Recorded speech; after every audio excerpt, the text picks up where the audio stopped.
Este video te demostrará que tu mente es un arma que debes usar. No naciste para ser un espectador de tu vida. Naciste con un arsenal dentro de ti que nunca te enseñaron a manejar.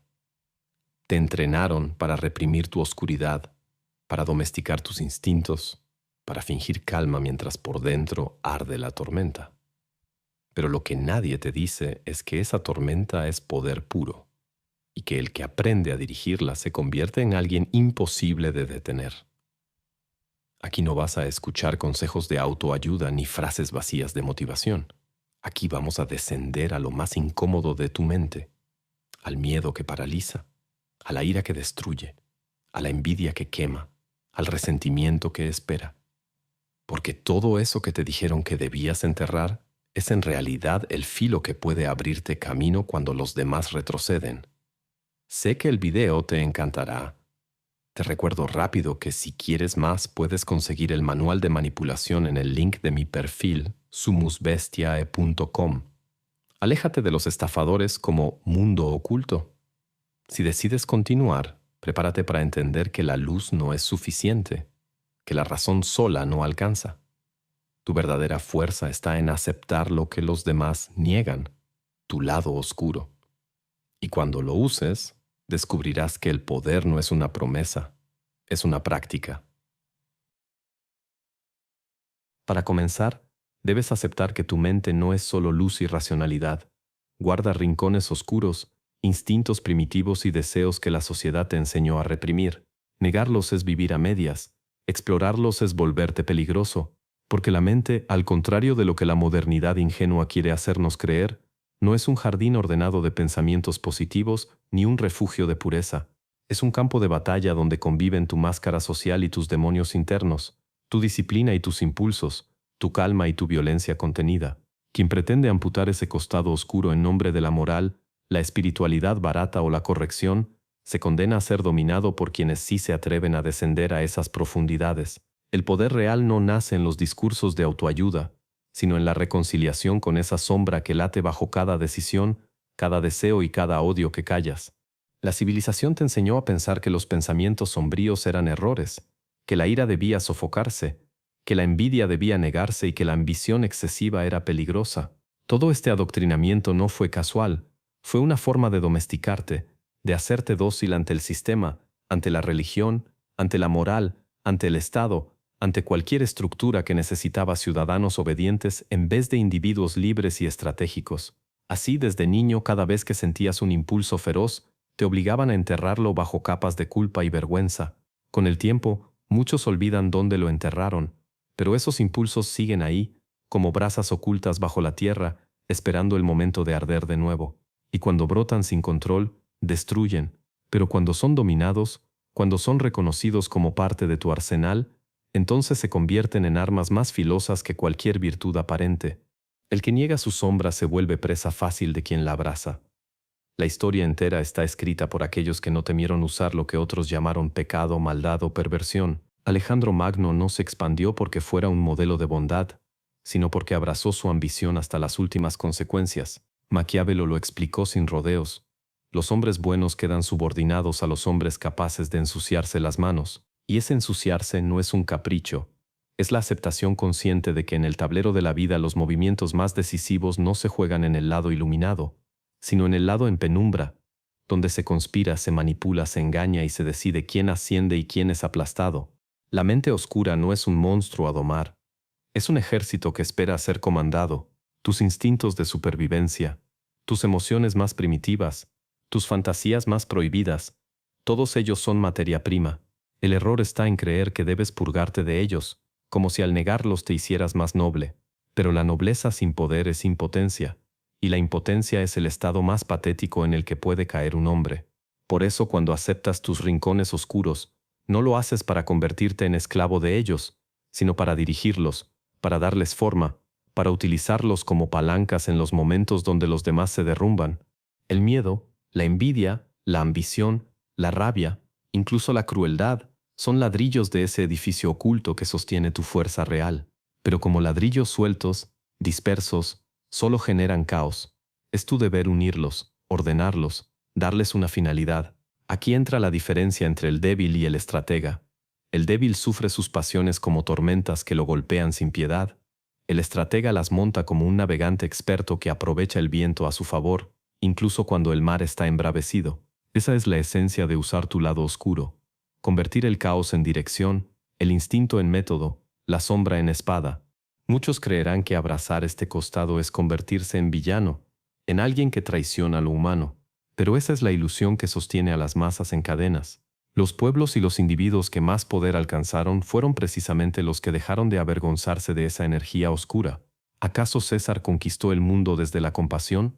¿Acaso Napoleón ascendió desde la humildad? ¿Acaso Maquiavelo escribió para los santos? No, lo hicieron desde la aceptación de lo que los demás se atrevieron a llamar maldad, y que en realidad era fuerza sin adornos. El bien y el mal no son más que etiquetas cambiantes. Lo único constante es la dinámica del poder, y en esa dinámica el lado oscuro siempre ha tenido la ventaja. Aceptar la oscuridad no significa convertirte en un esclavo de tus impulsos más bajos. Esa es la caricatura que venden los ingenuos. Significa asumir que la sombra siempre caminará contigo, y que negarla es darle el mando a tus enemigos, porque lo reprimido se filtra, lo callado se convierte en tic, lo negado acaba explotando en el momento más inconveniente.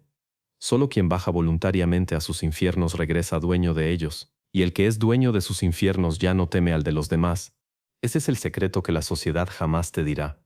Tu mente, en sus recovecos más oscuros, guarda no tu debilidad sino tu verdadero arsenal. El miedo te da alerta, la ira te da energía, la envidia te da dirección, la ambición te da motor, la crueldad te da precisión al castigar. Cada uno de estos elementos, cuando los integras y los conduces, se convierten en los cimientos de una mente peligrosa e imponente, capaz de marcar el destino de los demás. Mientras la multitud huye de su sombra, tú la abrazas, y en esa diferencia se define la superioridad del que manda sobre el que obedece.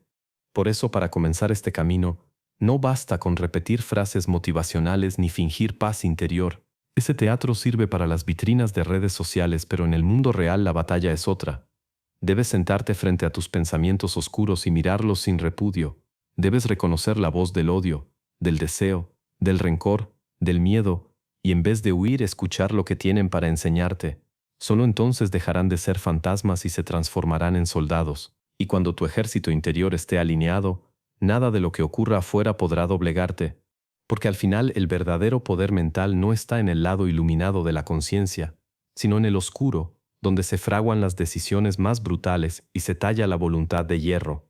El hombre que se atreve a habitar su sombra sin ser devorado por ella, se convierte en algo que la mayoría ni siquiera puede nombrar, un ser libre, peligroso e inmune a la manipulación. Y ese es el primer paso para usar tu mente a tu favor. Aquí mencionamos que el miedo es una de las fuerzas más oscuras, pero también más útiles. El que sabe manipular su propio miedo puede transformarlo en coraje, estrategia y movimiento calculado mientras los demás se paralizan. Porque el miedo no es un error de la naturaleza ni un defecto que deba extirparse. Es un mecanismo profundo que ha mantenido con vida a cada generación antes que tú. El débil lo malinterpreta.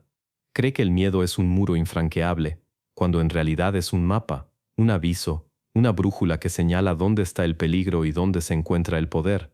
Los que lo ignoran o lo niegan terminan quebrados en el momento de la prueba.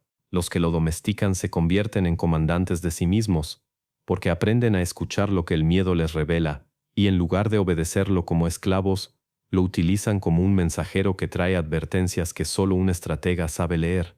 El miedo paraliza al que nunca lo estudió. La multitud teme al dolor, teme al rechazo, teme a la pérdida, y por ese terror se arrodilla, se vuelve dócil, obedece sin resistencia. Por eso el poder siempre lo han ostentado aquellos que supieron convertir el miedo en aliado. Quien no domina el miedo acaba dominado por él, y su vida entera se convierte en un intento desesperado de evitar lo inevitable. Mira a tu alrededor. La mayoría de las decisiones humanas nacen del miedo, no de la ambición. La gente se casa por miedo a la soledad, trabaja en empleos mediocres por miedo a la miseria, finge moralidad por miedo al castigo social. Todo ese teatro de virtud es, en esencia, miedo disfrazado. Y aquí se encuentra la diferencia. Tú puedes usarlo como cadena que te ata, o como arma que te impulsa a atravesar terrenos donde los demás jamás pondrían un pie. Maquiavelo lo sabía. Gobernar es gobernar el miedo. Un príncipe que quiere ser amado terminará despreciado, pero uno que se hace temer jamás será fácilmente traicionado. Ese principio se aplica primero hacia adentro. Si tú no aprendes a temerte a ti mismo, a sentir ese estremecimiento interno frente a tu propia capacidad de fallar, entonces jamás aprenderás a endurecerte. El miedo no solo está afuera, también se aloja dentro. Te muestra tu fragilidad. El mediocre lo niega, lo esconde, prefiere engañarse con frases que anestesian. El estratega se sienta frente a su miedo como frente a un maestro incómodo y escucha lo que le enseña. Esa lección siempre es la misma. Eres vulnerable, pero también eres capaz de vencer esa vulnerabilidad si decides atravesarla.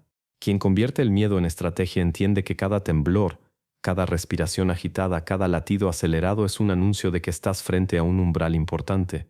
El miedo no aparece en lo trivial, surge cuando estás al borde de algo que importa, un riesgo, una batalla, una decisión que puede cambiarlo todo. Ahí es donde el rebaño se retira y tú avanzas, porque no es que desaparezca el miedo, es que lo montas como jinete sobre un caballo salvaje. Aprendes a dirigir su fuerza en lugar de ser arrastrado por ella. La mayoría no entiende esto, esperan a no sentir miedo para actuar, cuando en realidad la acción debe ir acompañada de él. El coraje no es ausencia de miedo, es la capacidad de actuar a pesar de su rugido interno. El miedo también puede ser usado contra otros. No hay instrumento de control más eficaz. No necesitas cadenas para atar a una persona. Basta con hacerle creer que perderá algo, su reputación, su posición, su seguridad, su amor. Los tiranos siempre entendieron esto. La masa puede gritar, pero si la amenazas con el caos, se arrodilla. Los padres lo saben cuando manipulan a sus hijos con miedo al castigo. Los líderes religiosos lo han usado durante siglos, alimentando la idea de condena eterna. Y en lo íntimo, incluso en las relaciones personales, el miedo es la base de muchas dependencias. El miedo a ser abandonado, a no ser querido, a no ser suficiente. En todos los niveles, el miedo es el instrumento más fiel de quien lo domina. Pero también es un espejo brutal. Te muestra lo que realmente deseas. Si temes perder algo, es porque ese algo domina tu voluntad. Temes al rechazo porque tu necesidad de aprobación aún te esclaviza. Temes a la pobreza porque el dinero gobierna tu seguridad. Temes a la soledad porque todavía no aprendiste a bastarte a ti mismo. Así, el miedo no solo se convierte en un enemigo, sino en un indicador de tus cadenas internas. El que tiene miedo expuesto tiene su punto débil marcado. El que reconoce de qué tiene miedo descubre dónde se encuentra su dependencia, y el que decide enfrentarlo rompe la cadena. Por eso, en el lado oscuro de la mente, el miedo es la primera bestia que debes aprender a montar. Si lo reprimes, te devora en silencio. Si lo niegas, te sorprende en el peor momento. Si lo abrazas, lo diriges y lo conviertes en energía, se transforma en tu general de guerra, porque el miedo es movimiento, acelera el cuerpo, agudiza los sentidos, aumenta la tensión. Todo lo que el débil llama parálisis es en realidad exceso de energía mal encausada. Cuando aprendes a canalizarla, cada miedo se convierte en una lanza, en una flecha, en un arma que apunta a tu favor. Observa cómo actúan los que dominan su miedo. Entran en escenarios donde todos tiemblan, y en ese contraste parecen dioses. No porque sean invulnerables, sino porque no dejaron que el miedo decidiera por ellos. Esa diferencia basta para que los demás se sometan. El aura del que domina su miedo se percibe a distancia. Su voz no tiembla, su mirada no se esquiva, sus movimientos no delatan ansiedad. Mientras tanto, el que es prisionero del miedo transpira debilidad con cada gesto. El poder nace de esa diferencia invisible. En última instancia, el miedo no se destruye, se convierte. Y esa conversión marca la frontera entre los que gobiernan y los que son gobernados. Porque al final todo imperio, toda relación, toda confrontación se decide por miedo. ¿Quién lo inspira y quién lo obedece? El que aprende a manipular su miedo interior primero, puede manipular el de los demás después. Y cuando llegas a ese nivel, ya no necesitas gritar, ni suplicar, ni mendigar respeto. El miedo mismo lo hace por ti, como un sirviente invisible que prepara el terreno para tu dominio. Así, aquí mencionamos que el miedo no es un obstáculo, es un arma. No te pide que lo elimines, sino que lo uses. Y el que lo usa, se vuelve invencible frente al que lo huye. Suscríbete a mi canal de YouTube Sumus Bestiae y consigue los manuales de manipulación en el link de mi perfil, sumusbestiae.com. Aléjate de los estafadores. Ahora hablamos de la ira. Te enseñaron a controlarla, pero no a dirigirla. La ira no controlada destruye. La ira canalizada se convierte en disciplina implacable y voluntad de hierro. Desde pequeño te repitieron que la ira era un defecto, que debías reprimirla, sofocarla, esconderla como un estallido vergonzoso, pero esa enseñanza fue una estrategia de domesticación, no un consejo honesto, porque la ira es una de las fuerzas más potentes que posee el ser humano, un fuego interno que cuando se enciende puede arrasar con todo a su paso, pero que también puede transformarse en energía indomable para crear, resistir y conquistar. El error de la mayoría es confundir la represión con el dominio. El que reprime se quiebra tarde o temprano, porque lo negado vuelve con violencia. El que domina la ira la convierte en un arma afilada que jamás se oxida. La historia está llena de hombres que supieron usar su ira como motor de hazañas. El soldado que resiste el hambre y la sangre en el campo de batalla no lo hace por serenidad espiritual, sino porque su ira hacia el enemigo le da más fuerza que cualquier alimento. El líder que decide no rendirse cuando todos abandonan, encuentra en la ira contra la derrota un combustible que lo mantiene en pie. Incluso en tu vida cotidiana, cuando alguien te humilla o intenta reducirte, es esa chispa de ira la que te recuerda que no naciste para inclinar la cabeza. El problema es que muchos dejan que esa chispa se convierta en incendio descontrolado y terminan quemándose a sí mismos antes que al rival. Por eso, el estratega no huye de la ira, pero tampoco se entrega a ella ciegamente. La toma, la contiene, la dirige como un rayo que cae exactamente donde él decide. Maquiavelo lo sabía. Los hombres actúan más por pasiones que por razonamientos, y entre todas las pasiones, la ira es la que menos puede ser domesticada por la moral. Pero en esa aparente indomabilidad se esconde su verdadero poder, porque la ira no necesita ser apagada, sino instruida. Es como un caballo salvaje que jamás se volverá dócil, pero que puede ser montado por quien tiene la fuerza de carácter para imponerse sobre él. Los débiles temen al estallido, los pusilánimes predican calma, los ingenuos creen que la paz eterna es posible, pero el estratega comprende que la ira es inevitable, y que en vez de predicar contra ella, debe entrenarse para gobernarla. La ira descontrolada es ruina. Un insulto mal lanzado puede destruir años de reputación. Una agresión mal calculada puede llevar a la cárcel. Una decisión tomada bajo el calor del odio puede acabar con un imperio. Pero la ira conducida se convierte en disciplina. El atleta que entrena mientras otros descansan lo hace porque odia perder más de lo que ama ganar. El empresario que se levanta tras la quiebra lo hace porque su ira contra el fracaso es más fuerte que el placer de la comodidad. El general que arrastra a su ejército en retirada lo logra porque su rabia contra la humillación es más grande que el miedo a la muerte. Es en ese punto donde la ira deja de ser simple emoción y se transforma en hierro templado. Muchos intentan sofocarla, y al hacerlo se vuelven dóciles, vacíos, carentes de filo. La sociedad moderna promueve esa castración emocional. Quieren hombres serenos, pacientes, tolerantes, siempre dispuestos a negociar y nunca a rugir, pero esa docilidad no es virtud. Es servidumbre, porque un hombre incapaz de indignarse frente a la injusticia, incapaz de sentir odio frente a la traición, incapaz de arder frente al desprecio, es un hombre que ya perdió su fuego y por lo tanto está listo para ser gobernado. La ira bien dirigida es la marca de los que aún tienen espíritu indomable. El estratega no busca explotar su ira en cualquier momento, la guarda como un recurso valioso, sabe esperar, sabe acumular, sabe tensar el arco hasta que la flecha salga en el instante justo. Esa es la diferencia entre el bárbaro y el príncipe. El primero grita, golpea y se agota. El segundo calla, observa, calcula, y cuando desata su ira, no solo hiere, destruye con exactitud el punto vital. En la política, en la guerra, en la vida personal, la ira no se desperdicia. Se administra como un recurso escaso y decisivo. La ira también puede ser refinada en voluntad de hierro. Cada vez que decides no abandonar, cada vez que conviertes el odio hacia tu propia debilidad en entrenamiento, cada vez que traduces la rabia por tus errores en perfeccionamiento, estás practicando el arte de transmutar la ira en disciplina, porque la ira no solo se dirige hacia los enemigos externos, también puede dirigirse hacia adentro. El odio hacia tu pereza, hacia tu cobardía, hacia tu mediocridad, puede ser el látigo invisible que te obliga a levantarte antes que los demás, a trabajar más duro, a pensar más frío, a resistir más tiempo. Ese es el verdadero uso de la ira, no un estallido momentáneo, sino una fuerza sostenida que te moldea como el fuego moldea el acero. El que logra esto ya no teme a la ira, porque sabe que nunca lo arrastrará a la ruina. Al contrario, la espera, la provoca, la alimenta en silencio, porque sabe que cuando llegue el momento de la confrontación, tendrá un arsenal de energía que sus adversarios ni siquiera sospechan. Mientras los demás se desgastan en pequeñas explosiones, él avanza firme, alimentado por una ira refinada que le da resistencia para el largo plazo. Ese es el secreto de los que jamás se quiebran. Su voluntad está forjada en rabia disciplinada. En última instancia, la ira es la prueba de que sigues vivo, de que aún tienes algo que defender y algo que conquistar. El hombre que no siente ira ya está muerto en espíritu, porque ha aceptado la sumisión como destino, pero el hombre que la siente y la dirige se convierte en una fuerza que nada puede detener.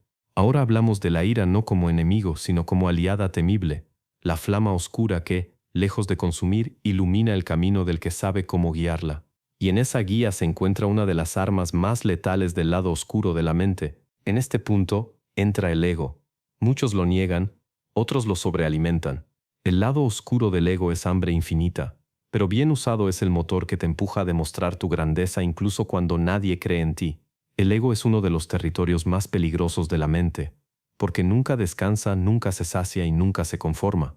Es como un animal que exige alimento constante, que ruge en silencio cada vez que sientes la humillación de ser ignorado, cada vez que experimentas el desprecio de ser subestimado. La mayoría intenta sofocarlo bajo disfraces de humildad, como si al negarlo pudieran alcanzar pureza. Pero negar el ego no lo elimina, solo lo vuelve clandestino, y lo clandestino siempre actúa con más fuerza.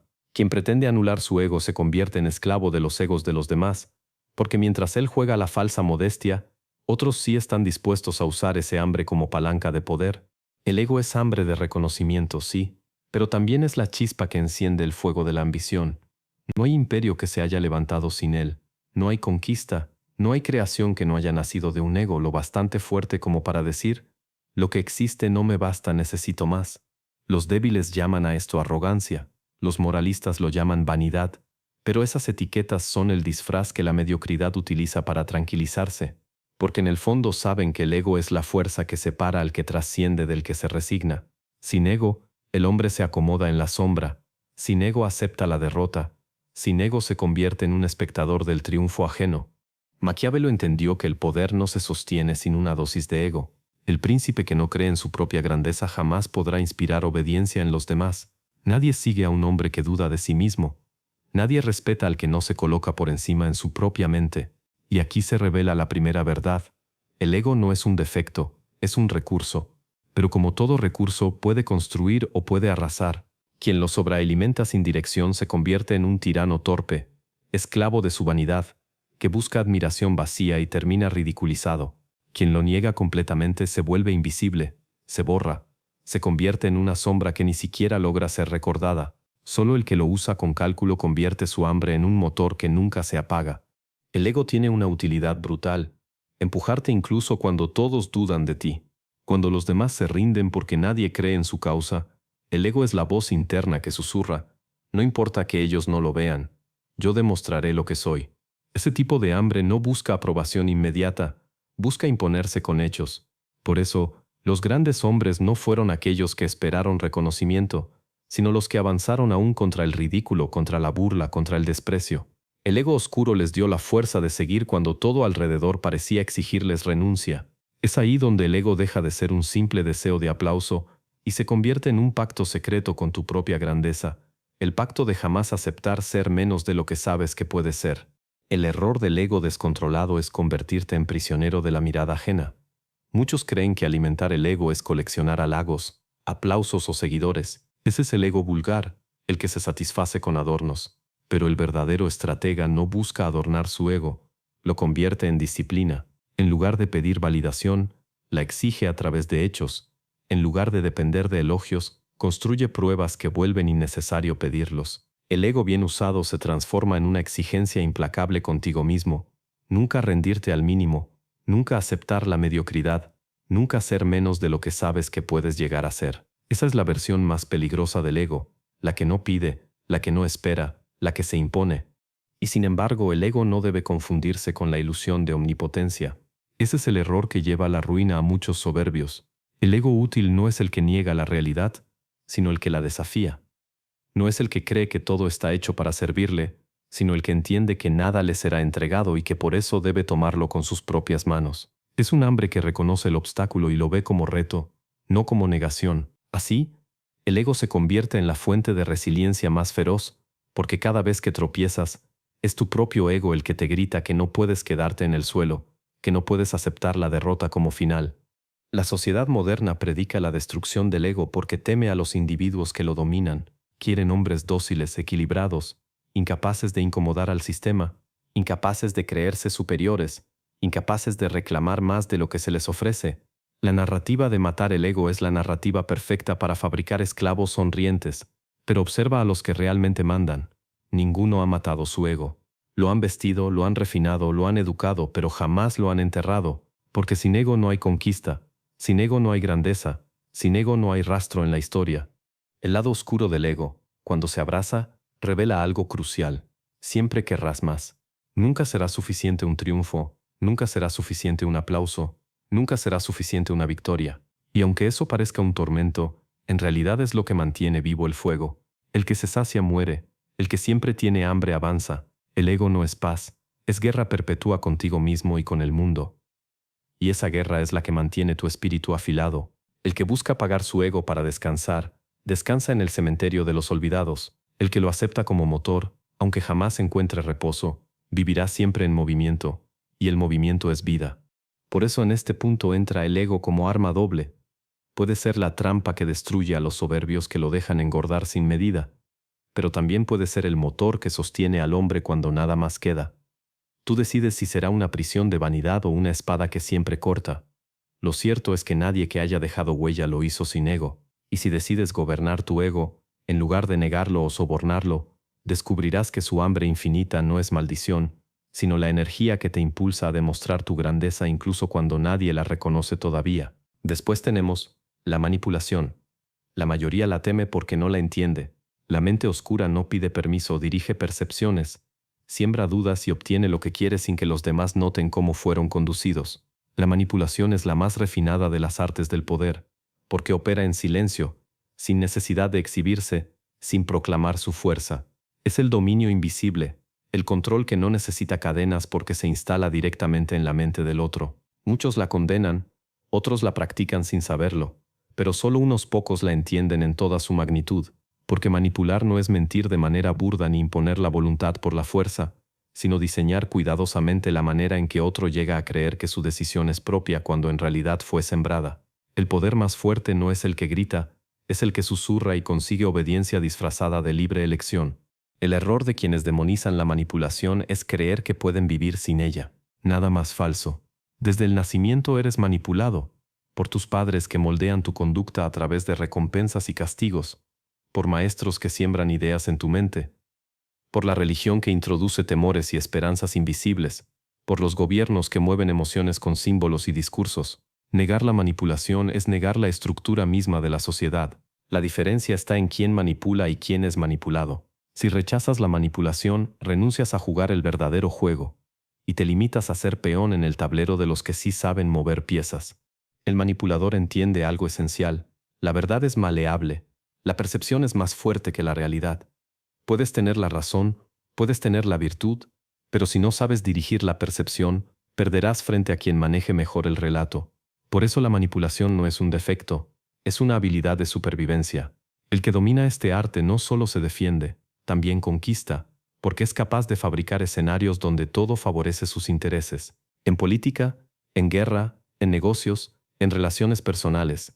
Quien controla la narrativa controla el resultado. La mente oscura no pide permiso porque sabe que la gente no quiere la verdad, sino la ilusión que le permite seguir adelante. El manipulador se aprovecha de esta debilidad humana. Entiende que las masas prefieren consuelo antes que realidad, que buscan seguridad antes que libertad, que necesitan creer en algo más grande para soportar su propia mediocridad. Con ese conocimiento, conduce sus emociones como quien dirige un río con diques invisibles. El río sigue su curso creyendo que fluye libre, cuando en realidad está siendo guiado hacia un destino calculado. La manipulación es un arte porque requiere paciencia, observación y una comprensión profunda de las pasiones humanas. No se trata de gritar órdenes, sino de sembrar semillas en el terreno fértil de la mente. Una palabra aparentemente casual, una pausa bien colocada, un silencio que incomoda, una duda insinuada en el momento exacto, todo eso es suficiente para inclinar decisiones sin necesidad de imponerlas. El que domina esta técnica nunca aparece como verdugo, siempre como guía, incluso como salvador. Por eso es tan eficaz. El manipulado no se siente sometido, se siente acompañado, cuando en realidad está siendo dirigido. El miedo de la mayoría hacia la manipulación nace de su incapacidad para detectarla. Creen que actúan por libre voluntad, sin ver que cada gesto ha sido condicionado por factores que no comprenden. El manipulador usa las emociones como instrumentos musicales, activa la culpa para frenar, el deseo para impulsar, el orgullo para encadenar, el miedo para paralizar, y cada emoción, bien dosificada, se convierte en un hilo invisible que sujeta a las personas con más fuerza que cualquier obligación externa. La paradoja es que los que más proclaman ser libres son muchas veces los más fácilmente manipulables, porque su orgullo de independencia los vuelve ciegos ante la sutileza con la que alguien más maneja su entorno. Pero la manipulación no solo se dirige hacia los demás, también hacia uno mismo. Quien no sabe manipularse se condena a vivir esclavo de sus impulsos. El verdadero estratega sabe cómo engañar su propia mente, cómo recompensarse en momentos justos, cómo castigarse para mantener disciplina, cómo convencerse de continuar cuando todo parece perdido. Así, incluso en soledad, la manipulación sigue siendo la herramienta que ordena el caos interno y mantiene firme el rumbo. Nadie avanza grandes distancias sin manipular primero sus propias debilidades. El manipulador frío entiende que la transparencia total es una farsa. No existe comunicación inocente. Toda palabra genera un efecto, todo gesto orienta, todo silencio pesa. La ingenuidad es creer que se puede vivir sin influir en los demás. El estratega, en cambio, acepta que siempre está manipulando, incluso cuando calla, y elige hacerlo con cálculo, no con torpeza. Ahí se encuentra su ventaja. Mientras otros desperdician energía en negarlo, él la emplea en dirigir, en moldear, en transformar. En última instancia, la manipulación no es un vicio, es un arte que define a los que gobiernan y a los que obedecen.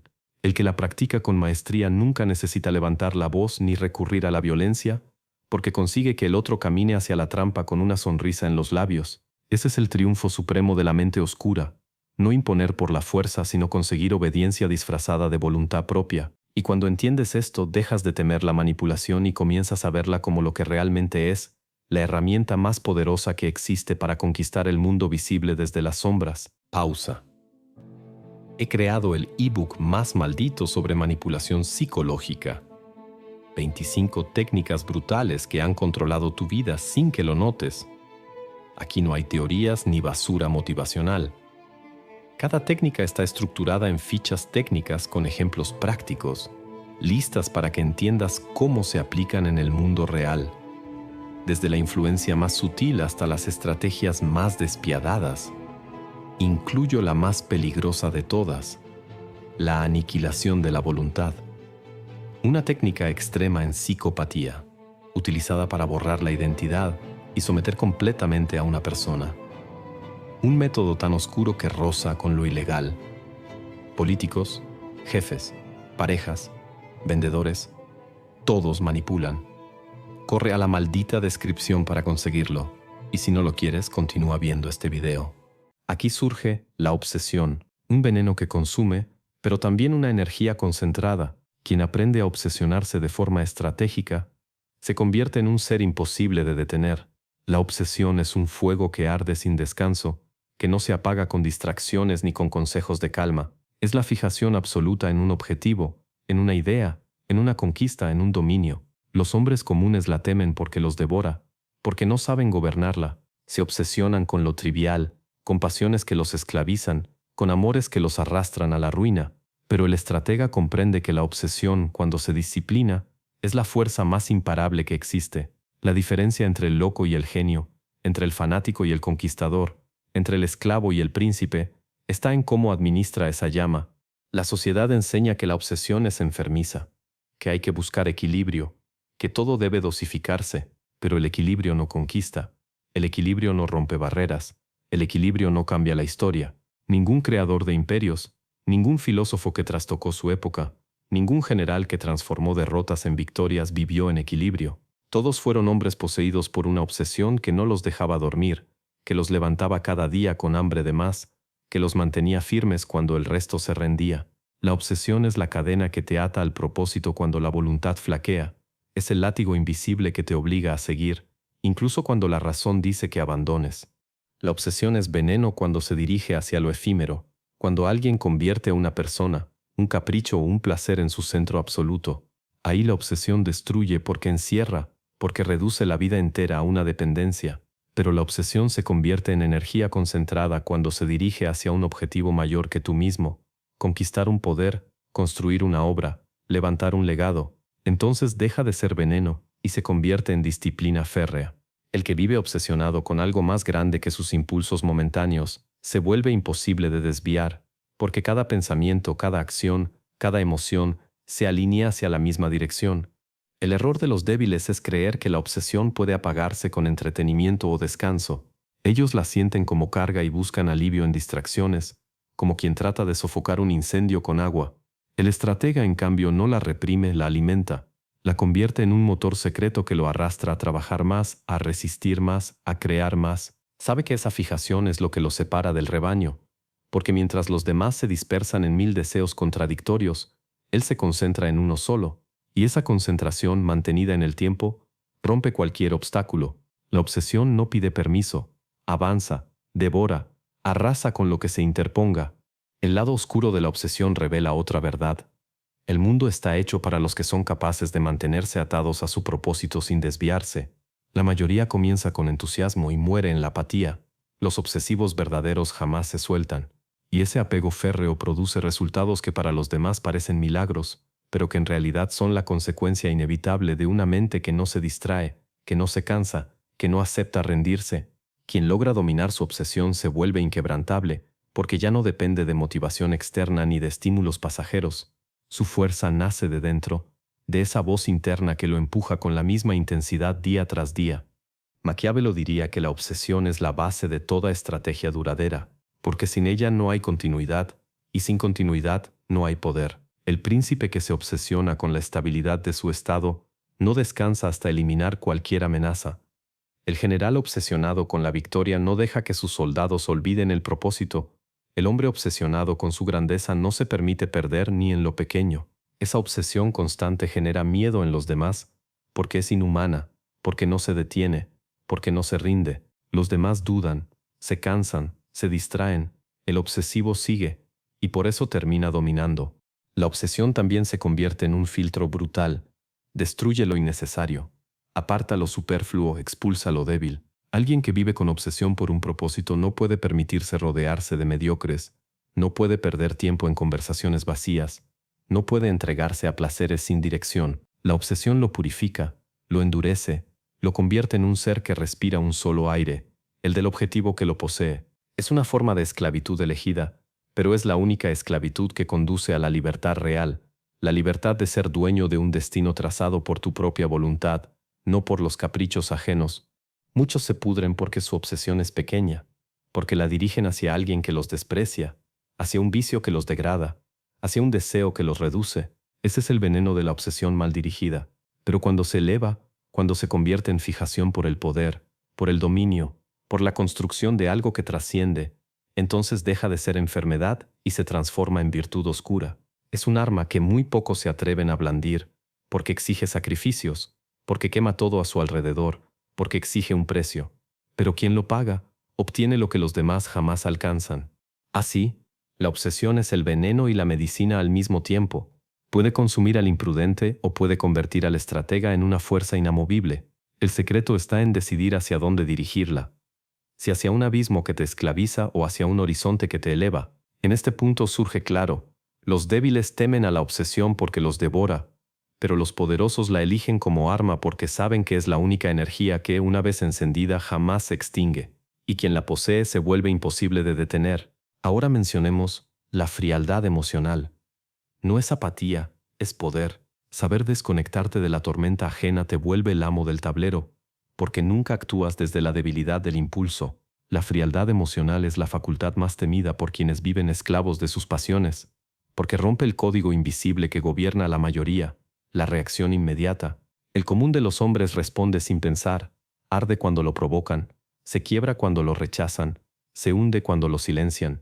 Viven como hojas agitadas por el viento de los gestos ajenos, incapaces de sostenerse en su propio eje. La frialdad emocional, en cambio, es la disciplina de no entregarle a nadie tu centro de gravedad. No se trata de insensibilidad, sino de poder, el dominio absoluto de ti mismo, aun cuando todo a tu alrededor intenta sacudirte. El error de muchos es confundir frialdad con indiferencia. La indiferencia es debilidad disfrazada. El que dice no sentir nada en realidad teme sentir demasiado y se esconde tras un muro vacío.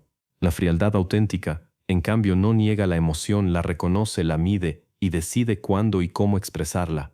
Es como tener un arsenal oculto. Puedes desatar la ira en un instante calculado. Puedes mostrar compasión si conviene. Puedes fingir entusiasmo cuando es útil. Pero nunca eres esclavo de esos estados. Siempre eres su dueño. Esa es la diferencia que convierte a la frialdad en una de las armas más letales del lado oscuro de la mente. Maquiavelo ya advertía que el príncipe debe aprender a no ser siempre bueno, y eso exige frialdad. El gobernante que se deja arrastrar por compasión excesiva pierde el respeto de sus súbditos. El comandante que se quiebra al ver sangre pierde la obediencia de su ejército. El hombre que en un duelo personal se deja arrastrar por la rabia sin cálculo termina derrotado por quien supo contenerla. La frialdad es lo que separa al que gobierna de los gobernados, porque solo aquel que no se deja poseer por el impulso inmediato puede pensar a largo plazo. La frialdad emocional no significa falta de fuego, significa tenerlo bajo llave. Es como un volcán dormido.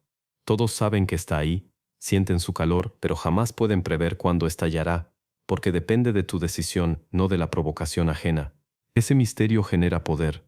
Quien se muestra demasiado predecible en sus emociones se vuelve un libro abierto para que cualquiera lo manipule.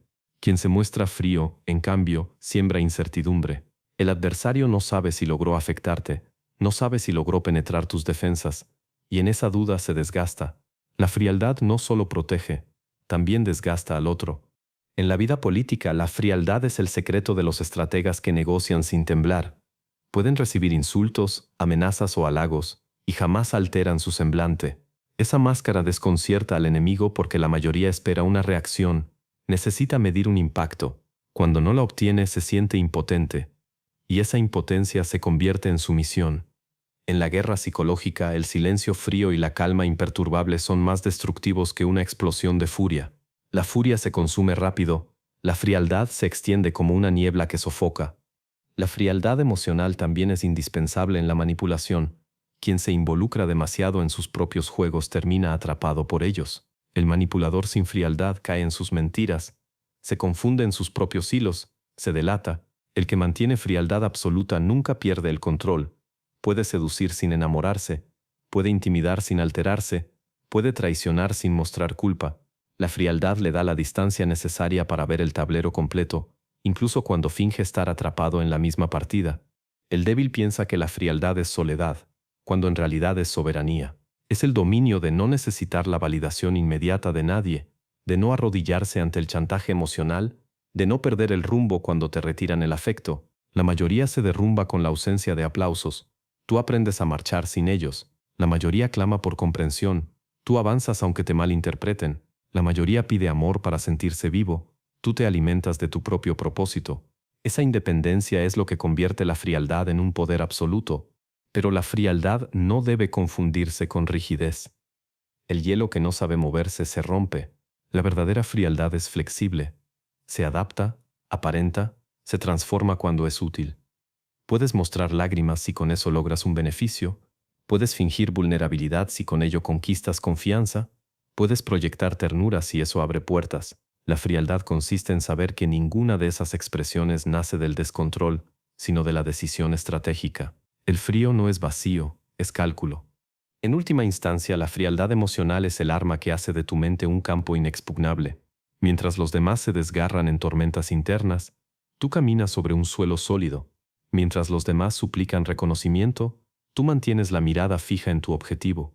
Mientras los demás pierden poder por entregar sus emociones sin medida, tú los observas desangrarse en su propia debilidad. Y en esa diferencia tú reinas.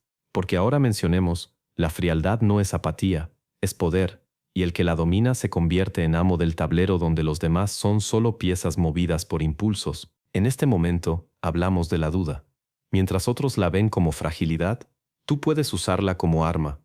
Siembra una duda en la mente de tu oponente, y verás cómo destruye su propia seguridad desde adentro. La duda es el veneno invisible que no se nota al entrar, pero corroe todo desde el interior. Es más poderosa que la mentira, porque la mentira necesita sostenerse, repetirse y defenderse, mientras la duda trabaja sola, silenciosa. reproduciéndose en la mente de quien la sufre. El hombre seguro de sí mismo avanza como una flecha, directo y sin detenerse, pero basta con sembrar una sombra de incertidumbre para que esa flecha comience a temblar en el aire y pierda fuerza. Ahí está la esencia de la duda. Nunca ataca desde fuera, siempre convierte al enemigo en su propio verdugo. La mayoría desprecia la duda porque la confunde con debilidad personal.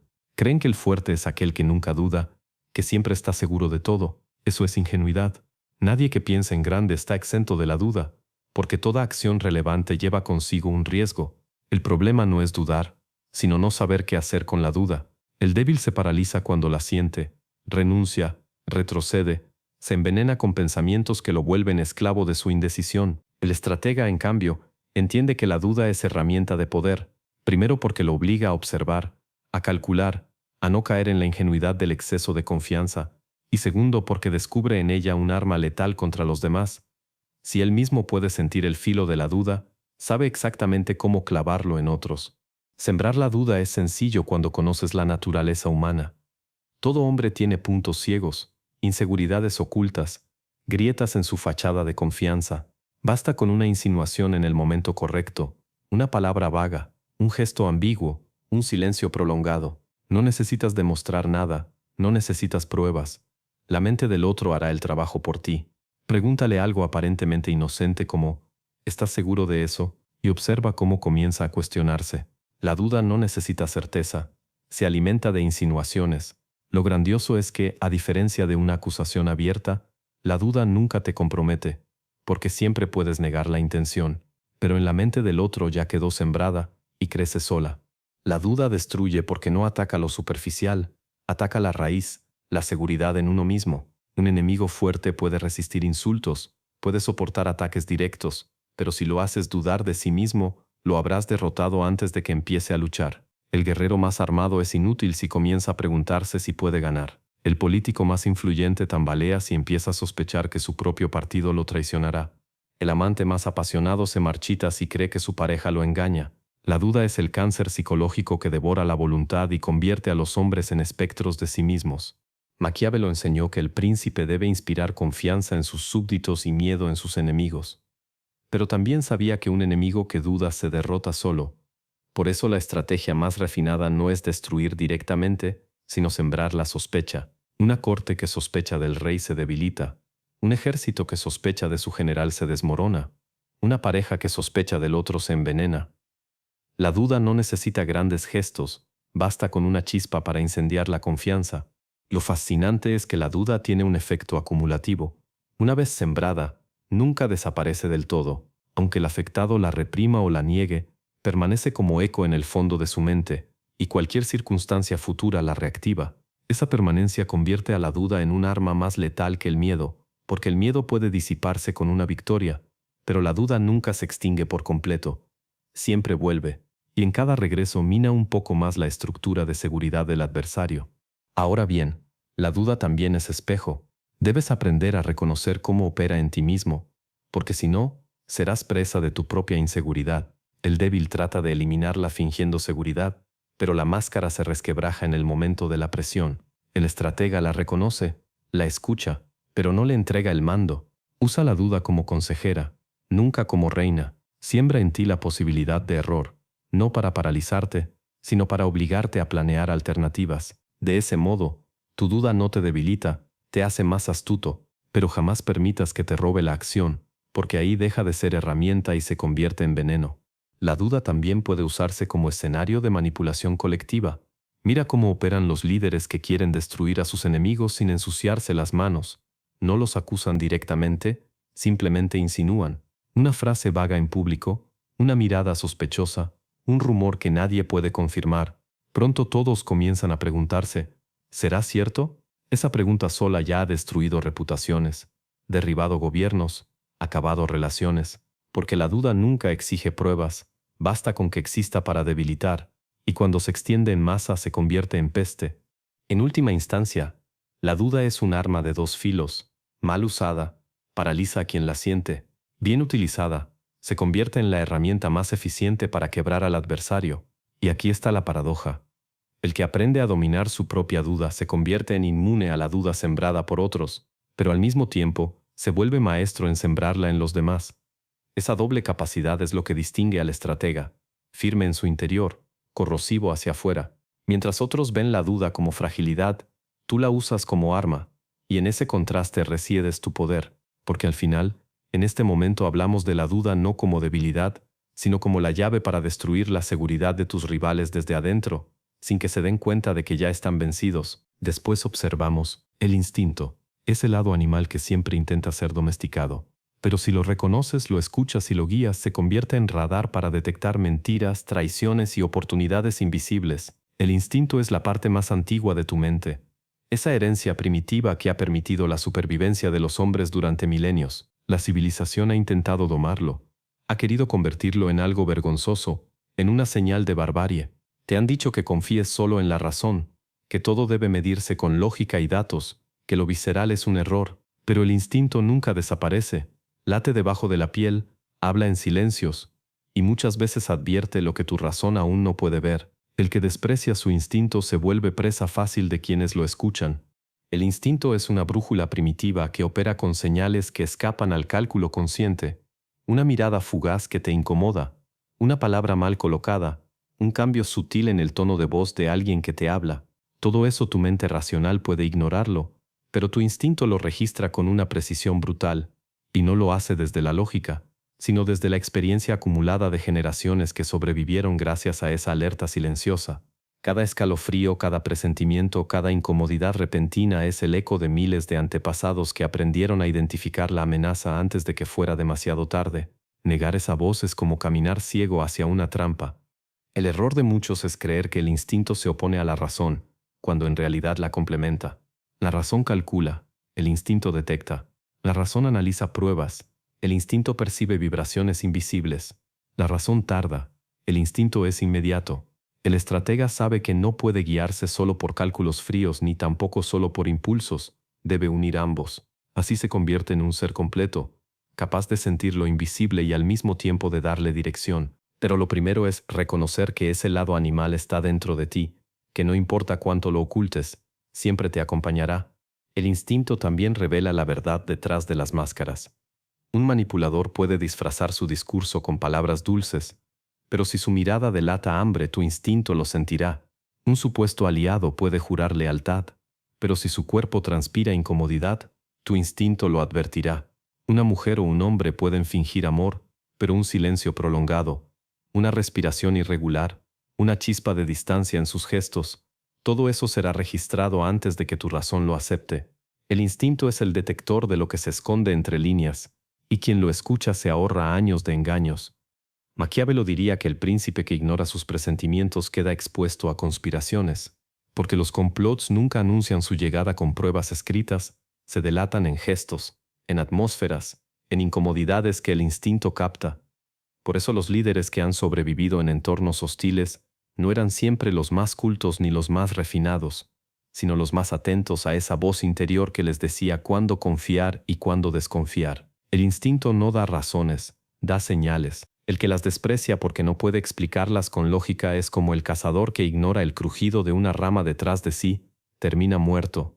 El instinto también se convierte en radar de oportunidades. No solo detecta amenazas, también percibe aperturas. Ese momento en el que todos dudan y tú sientes que es hora de actuar. Esa intuición de que debes acercarte a alguien porque su energía coincide con tu estrategia. Ese presentimiento de que una negociación debe cerrarse ahora y no después. La razón puede justificar después por qué fue correcto, pero el instinto es el que lo señala primero. El que se entrena en escucharlo encuentra caminos que para los demás permanecen invisibles. La sociedad moderna ha intentado narcotizar el instinto con ruido constante, pantallas, distracciones, discursos racionales, todo para que ignores esa voz. Porque un hombre que escucha su instinto es un hombre peligroso, no se deja engañar fácilmente, no compra la mentira oficial, no se deja arrastrar por la multitud. Mientras todos confían ciegamente en lo que se les dice, él percibe lo que no cuadra, lo que huele mal, lo que desentona, y ese pequeño detalle basta para salvarlo del desastre. El instinto, sin embargo, también exige disciplina. No basta con sentir, hay que aprender a interpretar. El paranoico ve amenazas en todas partes porque no sabe diferenciar la señal real del ruido. El estratega, en cambio, afina su instinto con experiencia. lo contrasta con hechos, lo pule, lo convierte en un arma de precisión. No se deja arrastrar por cualquier sospecha, pero nunca ignora las señales que se repiten. Así, su instinto no es ansiedad, es radar, detecta, evalúa y actúa. En última instancia, el instinto es el recordatorio de que debajo de la máscara de civilización sigue siendo animal. Y eso no es una vergüenza, es un privilegio. Porque el animal sobrevive donde el hombre educado muere, porque el animal percibe donde el hombre razonable se engaña. Después observamos que el instinto no es un estorbo, sino una fuerza oscura que, bien dirigida, se convierte en tu guardián secreto, te avisa de las traiciones antes de que lleguen, te señala oportunidades antes de que otros las vean, te conecta con la realidad cruda que muchos prefieren ignorar, y el que sabe escucharlo camina con ventaja, porque nunca está solo, lleva consigo la sabiduría acumulada de 1000 generaciones que aprendieron a sobrevivir en la oscuridad. Aquí explicamos la mentira, no como error sino como herramienta. Mentir estratégicamente no es debilidad, es supervivencia y dominio en un mundo donde la verdad siempre se vende demasiado cara. La mentira ha sido condenada por siglos como el vicio de los débiles, como un defecto moral que debía desterrarse para alcanzar pureza, pero esa visión ingenua siempre la predicaron quienes tenían interés en que los demás fuesen obedientes y fáciles de leer. La mentira no es un error accidental, es un recurso deliberado, tan antiguo como la política y tan necesario como la espada. El que cree que puede vivir sin mentir, el que se jacta de su franqueza absoluta, es el primero en ser devorado por quienes entienden que la verdad desnuda solo sirve para exponerse al cuchillo del enemigo. La mentira no destruye la confianza por sí misma, destruye al que no sabe usarla. El mentiroso torpe es fácilmente descubierto y pierde credibilidad. El mentiroso hábil nunca es visto como tal, porque su mentira no pretende sustituir la verdad, sino moldearla. La mayoría piensa que mentir es inventar un hecho, cuando en realidad la mentira más eficaz es la que se mezcla con fragmentos de verdad. Una verdad incompleta, cuidadosamente editada, es más letal que la falsedad descarada, porque deja al receptor la ilusión de que ha descubierto algo por sí mismo. Y no hay mentira más poderosa que la que el otro construye con su propia imaginación. La mentira estratégica no es hablar por hablar, es diseñar escenarios. El líder que quiere movilizar masas no necesita decir la verdad absoluta, necesita crear un relato que encienda emociones y mantenga cohesionada a la multitud. El amante que quiere retener dominio sobre alguien no necesita una verdad brutal, necesita el cálculo de cuándo callar, qué ocultar y qué insinuar. El guerrero no siempre gana con la fuerza del acero, muchas veces gana con la mentira de la estrategia, fingir debilidad para atraer al enemigo, mostrar retirada para tender una trampa, exagerar recursos para disuadir un ataque. Así, la mentira se convierte en un arma de poder que actúa antes de que el combate comience. La verdad, al contrario, es un lujo que rara vez puede usarse sin consecuencias. El que habla siempre con verdad se convierte en libro abierto. Todos saben qué esperar de él, todos pueden calcularlo, todos pueden manipularlo. La mentira, en cambio, introduce incertidumbre, vuelve opaco al estratega, lo hace imprevisible, y en la imprevisibilidad se esconde la ventaja.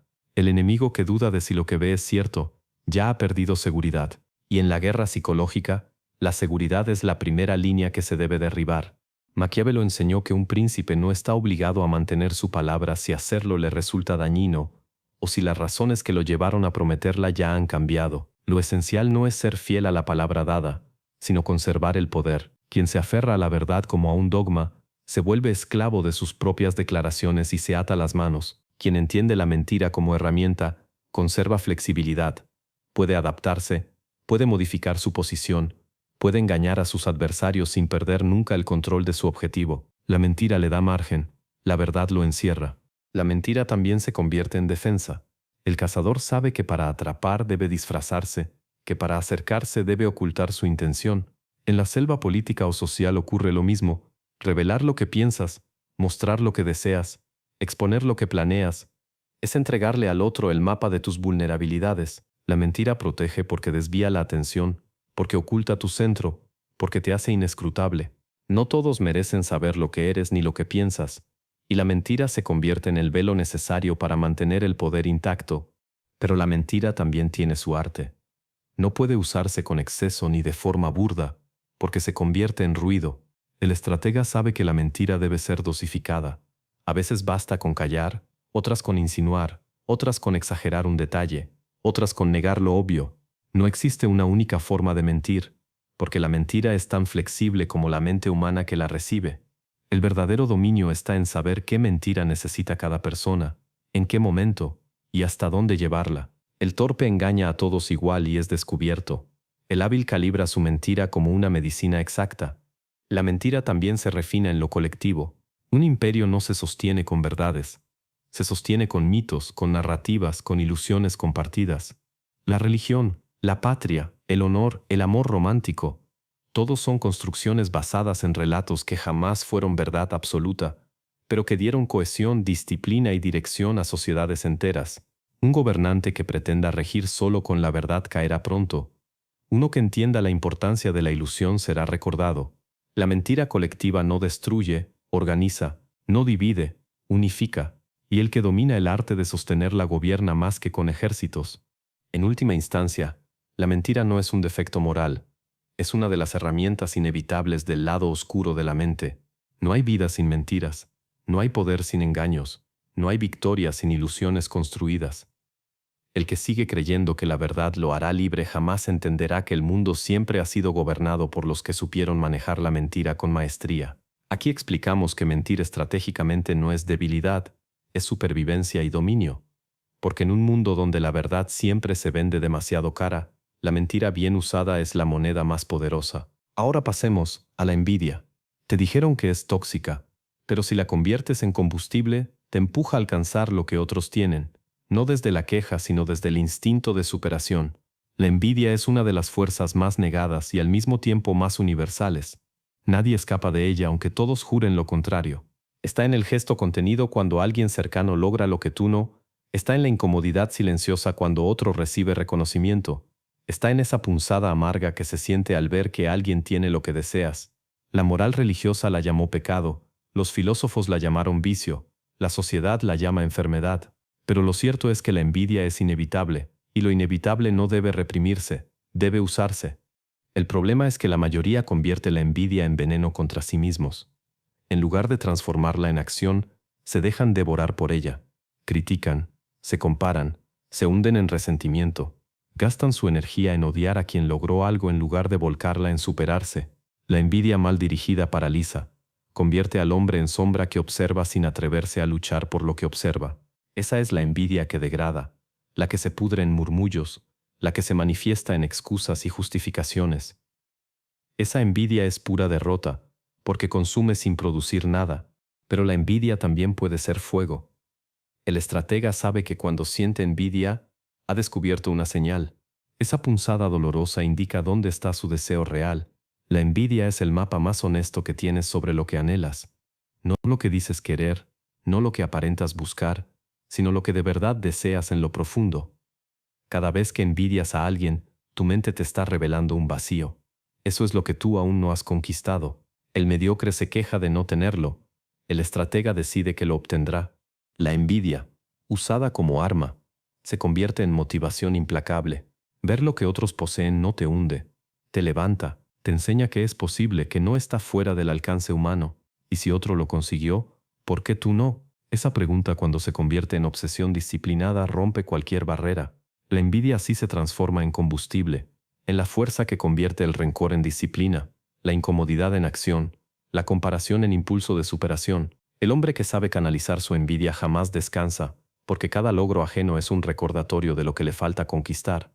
Maquiavelo habría dicho que un príncipe sin envidia se acomoda, y un príncipe acomodado pronto cae.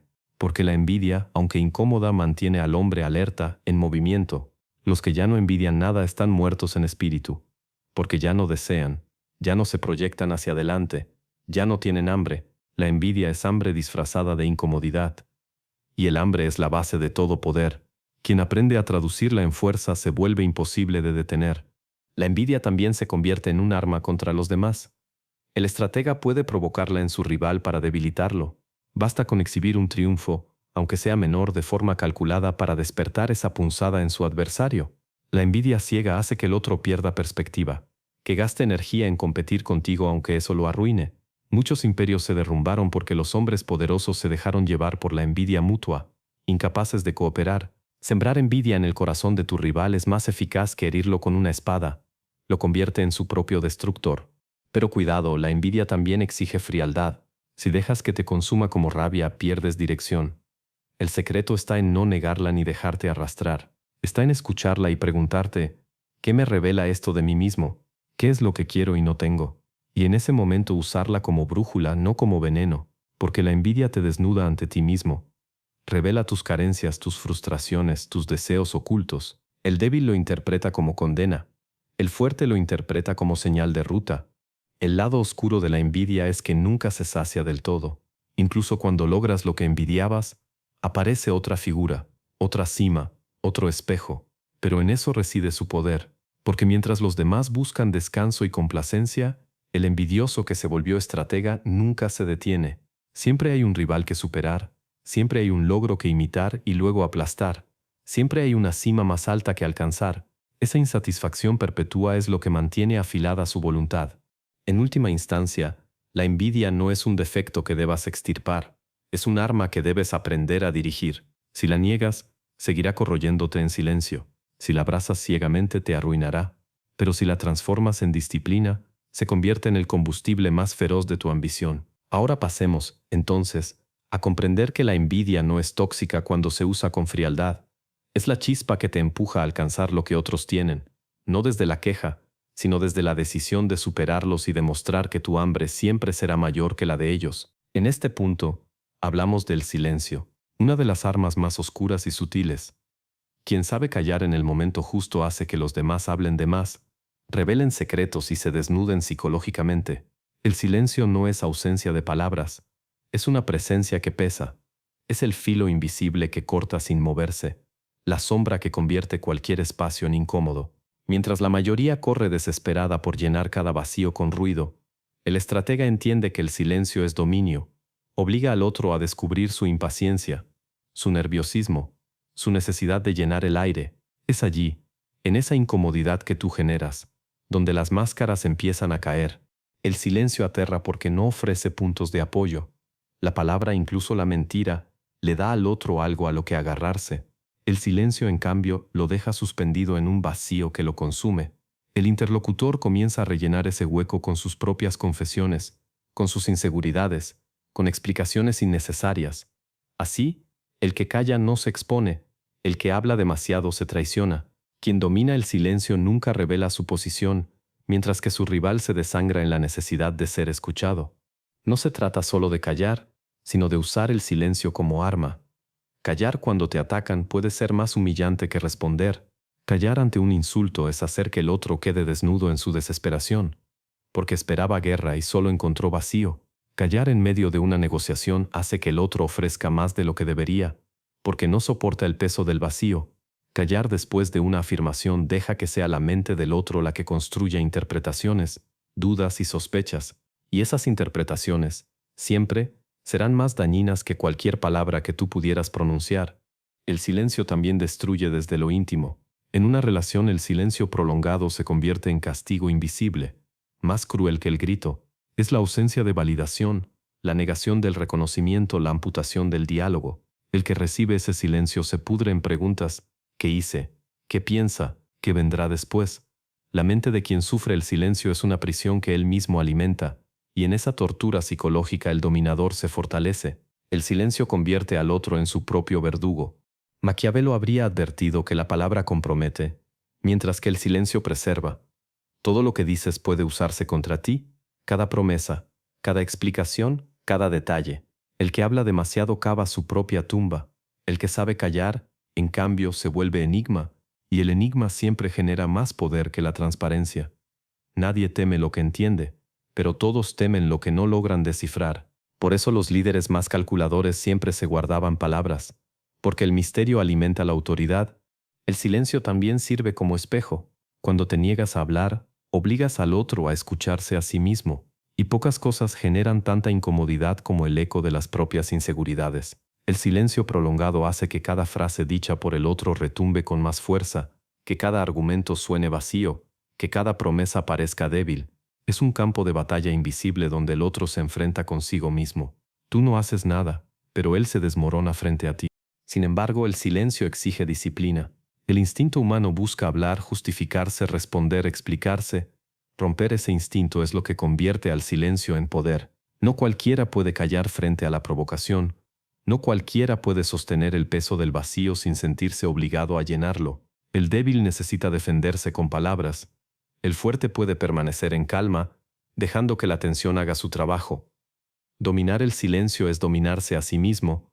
El silencio también se convierte en aliado del tiempo. Una frase lanzada en el momento justo, seguida de silencio, se multiplica en el pensamiento del otro. Una orden corta seguida de un vacío resuena más que un discurso entero. El silencio amplifica, porque obliga a la mente a seguir trabajando incluso después de que tú has dejado de hablar.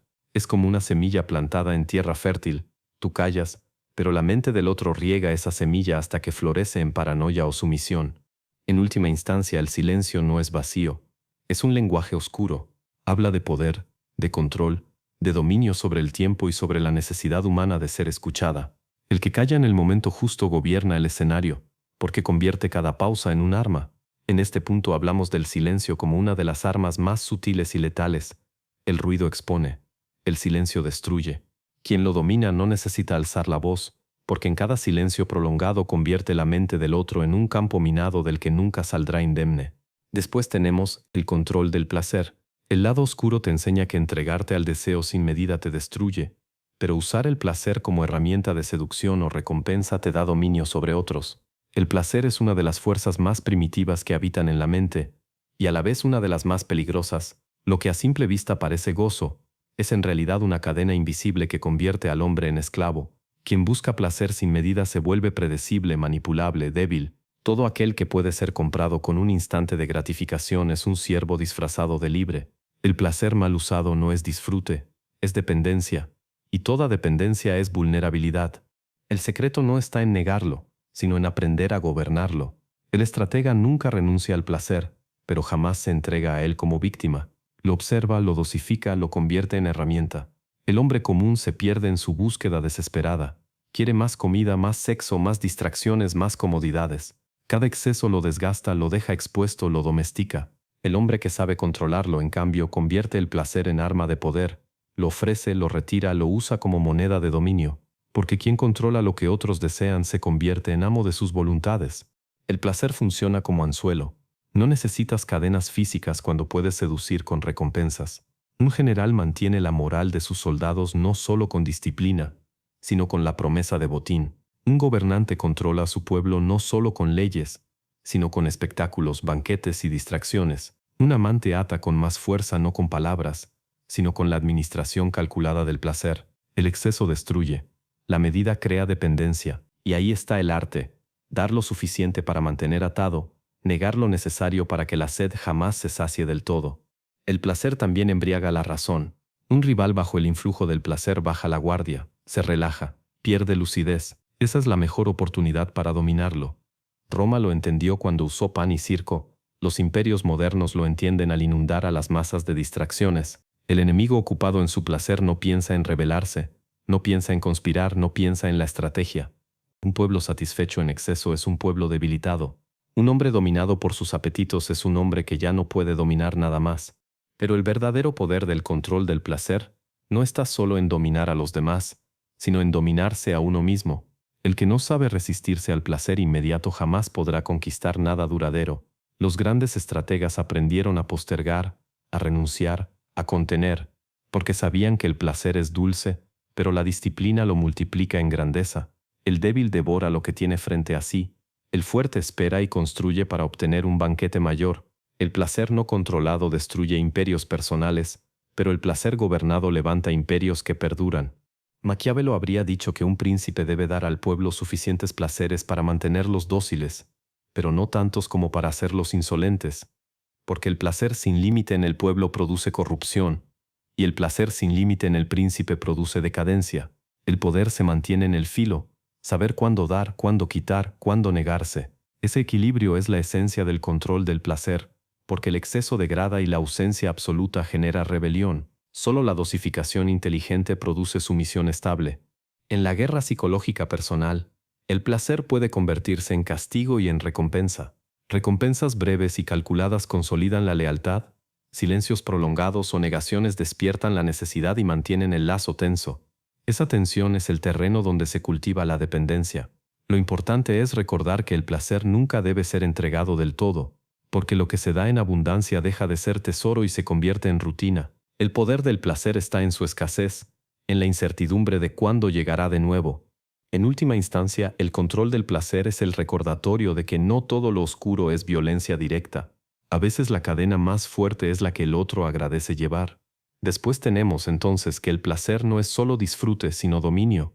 El lado oscuro no te pide que lo elimines, te pide que lo uses, porque mientras los demás se pierden en la entrega ciega al deseo, tú aprendes a dosificarlo, a administrarlo, a convertirlo en un instrumento. Y quien controla el placer, el propio y el ajeno, controla también la voluntad de los hombres, porque ningún ser humano escapa a esa fuerza. Aquí aparece el resentimiento. Muchos se pudren en él, pero el estratega lo transforma en memoria afilada. No olvida, espera, y cuando llega el momento adecuado devuelve la herida multiplicada.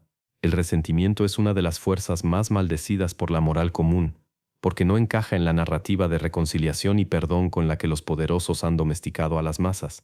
Te dicen que perdonar libera, que olvidar sana, que soltar el pasado es virtud, pero lo cierto es que el resentimiento, cuando se sabe administrar, es un arma de precisión lenta, un veneno almacenado en frascos secretos, que no destruye al que lo guarda, sino que lo mantiene despierto, alerta y enfocado en el momento de ajustar cuentas. El débil se pudre en resentimiento porque no lo sabe procesar.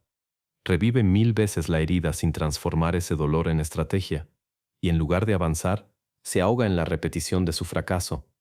Su resentimiento lo desgasta porque lo usa para llorar en silencio, para justificarse, para vivir atado a lo que ya pasó. Ese resentimiento sí mata, porque no sirve a ningún propósito, pero el estratega convierte la herida en archivo. No olvida, no borra, no perdona. Guarda la memoria con exactitud y la alimenta con paciencia, como un animal que acecha sin moverse, esperando el momento oportuno para saltar. Ese resentimiento no paraliza, prepara.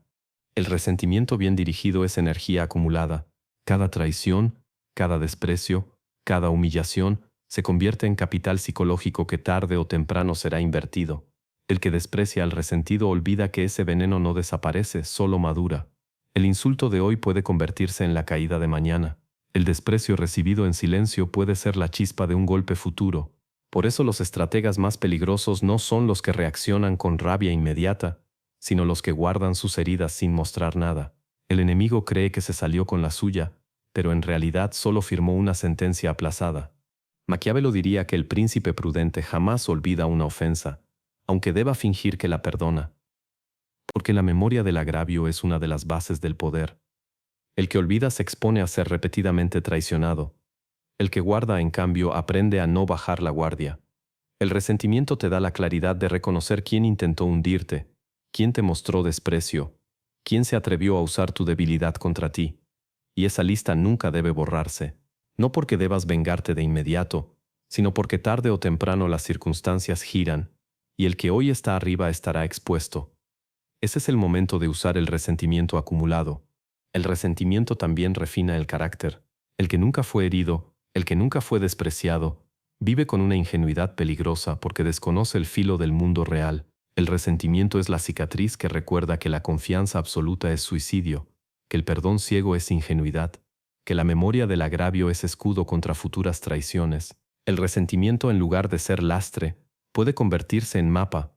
Te recuerda qué tipo de personas no merecen confianza, qué lugares deben ser evitados, qué debilidades tuyas nunca deben ser expuestas otra vez. Cada herida se convierte en lección. Sin embargo, hay que evitar el error de confundir resentimiento con obsesión autodestructiva. El resentimiento no debe nublar tu juicio ni convertirte en esclavo de la revancha inmediata. Su poder está en la espera, en la disciplina de saber que la venganza que llega demasiado pronto pierde fuerza. El estratega espera el instante en que el golpe sea definitivo, no simbólico. La paciencia convierte al resentimiento en espada afilada. La impaciencia lo convierte en cuchillo que se clava en tu propia mano. El resentimiento también puede usarse como motor. Hay quienes se levantan cada día no por ambición de gloria, sino por la memoria de la humillación, el recuerdo de quienes los despreciaron, de quienes se burlaron, de quienes los subestimaron, se convierte en combustible. Ese resentimiento no destruye, impulsa. No se trata de vivir encadenado al pasado, sino de usarlo como llama que nunca se apaga, porque mientras otros se adormecen en el confort, El resentido que supo transformar su herida en disciplina nunca pierde hambre, nunca pierde filo. En última instancia, el resentimiento es un arma que solo hiere a quien lo maneja mal. El mediocre se envenena con él porque lo usa para justificarse. El estratega lo convierte en memoria, en vigilancia, en poder diferido. Aquí aparece el resentimiento como recordatorio de que nada debe olvidarse, que toda herida puede transformarse en deuda pendiente y que toda deuda encuentra su momento de cobro. Muchos se pudren en él, sí, pero el verdadero estratega lo guarda como hierro al rojo, listo para marcar cuando llegue la ocasión, porque el que sabe esperar convierte la herida en condena, y cuando finalmente devuelve el golpe lo hace multiplicado. Y para cerrar, entendamos que el lado oscuro de la mente no está para negarlo, sino para usarlo. El que se atreve a descender en sus profundidades regresa con un poder que los demás jamás comprenderán, porque mientras ellos temen a su sombra, tú la conviertes en tu espada. La mayoría vive en guerra con sí misma, intentando amputar todo lo que la cultura etiquetó como malo: el miedo, la ira, la envidia, la obsesión, el resentimiento. Se dicen a sí mismos que deben ser puros, que deben desterrar esas sombras para alcanzar la paz. Pero esa paz es una farsa, un adormecimiento, porque quien renuncia a su oscuridad renuncia también a su potencia. El verdadero poder nace en las entrañas de lo que rechazas. Descender a las profundidades de la mente no es un viaje cómodo ni estético, es un descenso a cavernas donde se escuchan gritos de antiguos impulsos, deseos primitivos, traiciones archivadas, heridas abiertas. Es una travesía que muchos evitan porque temen encontrarse con lo que realmente son cuando nadie los observa. Pero solo quien se atreve a entrar en esa cueva comprende que todo aquello que parecía monstruoso puede transformarse en fuerza. Lo oscuro no desaparece, lo oscuro se moldea, y el que logra hacerlo, regresa cambiado, con un filo que los demás jamás entenderán. El hombre común huye de su sombra, corre hacia distracciones, hacia ilusiones de virtud, hacia filosofías cómodas que prometen serenidad. Cree que vivir es suprimir lo incómodo. Pero el estratega maquiavélico sabe que el poder se construye enfrentando lo que los demás niegan. La sombra, cuando se ignora, gobierna en secreto. La sombra, cuando se enfrenta, se convierte en sirviente obediente. El que niega sus impulsos acaba siendo esclavo de ellos. El que los conoce los dirige como soldados en su ejército interno.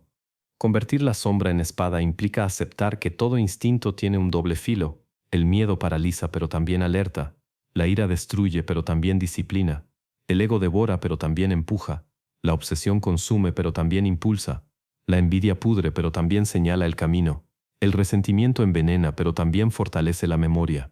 El silencio incomoda pero también desarma. El placer esclaviza pero también ata voluntades. Cada rincón oscuro de tu mente es una mina de poder que solo se activa cuando lo reconoces y lo diriges. Lo que los débiles temen, el estratega lo convierte en herramienta. Maquiavelo comprendió que la naturaleza humana no cambia, solo se disfraza, que los hombres siempre serán ambiciosos, envidiosos, temerosos, egoístas, y que el príncipe que niegue esa verdad caerá bajo quienes sí la entiendan. Lo mismo ocurre dentro de ti. Si niegas tus instintos, te dominarán disfrazados. Si los aceptas y los organizas, serás dueño de ti mismo. El poder supremo no está en controlar al otro, sino en controlar tu propia sombra para luego proyectarla contra los demás. Quien gobierna su oscuridad gobierna también la de quienes jamás se atrevieron a mirarla. El regreso de ese descenso no es para cualquiera. No vuelves con sonrisas, vuelves con cicatrices. No regresas más puro, regresas más lúcido. No vuelves con fe ciega en los hombres, vuelves con la certeza de que todos son devorados por sus propias debilidades. Esa claridad no te amarga, te hace fuerte, porque mientras ellos siguen atrapados en la ilusión de la moralidad y el autoengaño, tú sabes leer las corrientes subterráneas que de verdad mueven a las personas. Tú sabes manipular porque conoces de primera mano lo que ellos niegan en sí mismos. Este cierre no es una invitación a ser monstruo, sino a gobernar al monstruo que ya habita en ti. Todos lo tienen, pocos lo aceptan, casi nadie lo usa. Los débiles seguirán llamando maldad a lo que en realidad es poder. Los ingenuos seguirán predicando pureza mientras en secreto se retuercen bajo sus propios instintos reprimidos. Pero tú, que descendiste y regresaste, no necesitas caretas. Sabes que la oscuridad no es un enemigo, sino un arsenal. Y sabes también que quien lo rechaza será siempre esclavo del que lo domina. En última instancia, entender el lado oscuro de la mente es la diferencia entre vivir como presa o como depredador, entre ser arrastrado por impulsos que no controlas o dirigirlos como armas que otros no ven venir. Y para cerrar, comprendemos que el lado oscuro no está para negarlo, sino para usarlo. Porque mientras ellos tiemblan ante su sombra, tú la tomas como espada. Mientras ellos suplican paz, tú eliges poder. Y en esa diferencia se traza la línea eterna entre los que obedecen y los que mandan. El viaje que hemos recorrido no es una invitación a la locura, ni un simple catálogo de impulsos primitivos disfrazados de filosofía, sino una cartografía del poder oculto que se esconde en la mente humana. ¿Has visto desfilar, uno por uno, los elementos que la moral dominante te enseñó a reprimir? Miedo, ira, ego, manipulación, obsesión, frialdad, duda, instinto, mentira, envidia, silencio, placer y resentimiento. Todos ellos, cuando se toman sin control, devoran al hombre y lo convierten en esclavo. Pero cuando se reconocen y se gobiernan, se convierten en armas que otorgan ventaja frente a quienes jamás se atreven a descender en su propia oscuridad. Cada paso ha sido un espejo. El miedo que paraliza al débil, en ti puede ser brújula para avanzar cuando todos se detienen. La ira que destruye al impulsivo, en ti puede transformarse en voluntad férrea. El ego que ahoga a los mediocres, en ti se convierte en motor de grandeza. La manipulación que los moralistas condenan es el arte de dirigir voluntades sin que lo noten. La obsesión que enferma a los comunes, en ti se hace fuerza concentrada imposible de detener. La frialdad emocional que para otros es vacío, en ti es control absoluto sobre los tableros donde se juega el poder. La duda, que hunde a la mayoría, en ti se convierte en semilla que destruye la seguridad ajena. El instinto que muchos niegan como animalidad, en ti es radar de traiciones y oportunidades invisibles. Y no termina allí. La mentira, tan odiada por los ingenuos, en ti se vuelve máscara que protege y estrategia que domina. La envidia, que corroe al mediocre, en ti se transforma en hambre infinita por conquistar lo que observas. El silencio, insoportable para los débiles, en ti se convierte en arma que obliga al otro a desnudarse. El placer, que esclaviza al común, en ti se convierte en herramienta para atar, manipular y gobernar. El resentimiento, que consume a los impotentes, en ti se convierte en memoria afilada, lista para cobrarse en el momento preciso. Lo que has aprendido no es teoría, es la radiografía de lo que siempre estuvo en ti, esperando ser usado. El lado oscuro de la mente no es un capricho ni un adorno filosófico, es el verdadero campo de batalla donde se define quién avanza y quién es devorado, porque la guerra no siempre se libra con armas visibles. La mayoría de las victorias nacen en lo psicológico, en lo que se mueve dentro de la mente antes de que la acción siquiera comience. El que controla su sombra controla también la de los demás. Negar todo esto es vivir en la ingenuidad, creyendo que basta con ser bueno para ser respetado. El mundo no funciona así. La historia no recuerda a los ingenuos, recuerda a los que supieron usar las pasiones humanas, las propias y las ajenas, como palancas de poder. Ese es el secreto del príncipe, del estratega, del depredador en un mundo de presas, aceptar lo que otros niegan y convertirlo en su fortaleza. Aquí se revela la gran paradoja. Los que predican pureza, perdón y transparencia son los mismos que en secreto se corroen bajo sus sombras. Se presentan como virtuosos, pero tiemblan por dentro, incapaces de gobernar lo que reprimen. Tú, en cambio, después de recorrer este camino, sabes que la oscuridad no es un enemigo, es un arsenal, que cada impulso puede ser disciplinado, que cada sombra puede ser moldeada, que cada herida puede ser transformada en ventaja. El que se atreve a descender en sus profundidades ya no vuelve igual. Regresa con la certeza de que lo oscuro bien usado es más valioso que cualquier máscara de virtud. Regresa con un filo invisible que los demás jamás podrán igualar, porque mientras ellos huyen de sus miedos, tú los cabalgas. Mientras ellos reprimen su ira, tú la diriges. Mientras ellos se avergüenzan de su ego, tú lo conviertes en combustible. Mientras ellos se ahogan en envidia y resentimiento, tú los transformas en fuerza. Y esa es la esencia del recorrido. El lado oscuro no está para temerlo, ni para negarlo, ni para enterrarlo bajo moralidades huecas. Está para gobernarlo, moldearlo y usarlo como espada. Porque al final, el mundo siempre ha sido de quienes entendieron lo que los demás preferían ignorar. Los hombres temen a su sombra. El estratega la convierte en su estandarte. Los hombres buscan refugio en la luz. El estratega se adentra en la oscuridad y regresa con poder. Y así cerramos. Mientras ellos suplican consuelo, tú eliges dominio. Mientras ellos buscan paz, tú elijas fuerza. Mientras ellos se aferran a su máscara de virtud, tú tomas tu sombra y la conviertes en arma. Ese es el verdadero legado de haber explorado el lado oscuro de la mente. Ya no eres esclavo de él, ahora lo gobiernas.